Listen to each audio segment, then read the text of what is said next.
Kinumpirma ni Press Secretary Trixie Cruz Angeles na may bago ng Executive Secretary matapos na manumpa si dating Chief Justice Lucas Bersamin. Matatandaang bumitiw sa pwesto si dating Executive Secretary Vic Rodriguez at manunungkulan ngayon bilang Presidential Chief of Staff.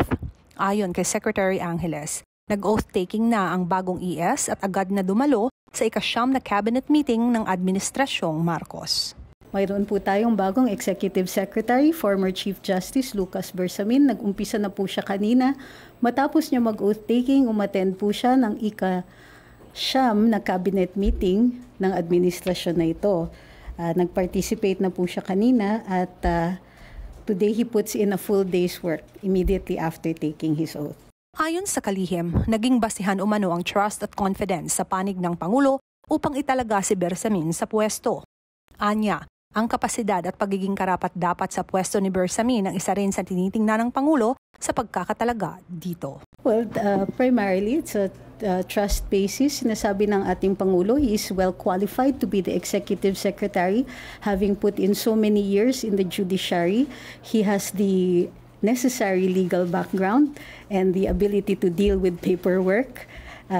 Plus, of course, he is trusted and well qualified for this. Kasabay nito, ngayong araw ay nag-umpisa na rin si dating Executive Secretary Vic Rodriguez bilang Chief of Staff ng Pangulo.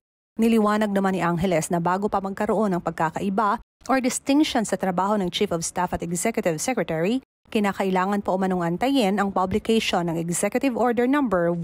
Wala pa pong publication kasi ang ating AO1, so we'll have to wait for that bago po natin magagawa ng distinction, if any.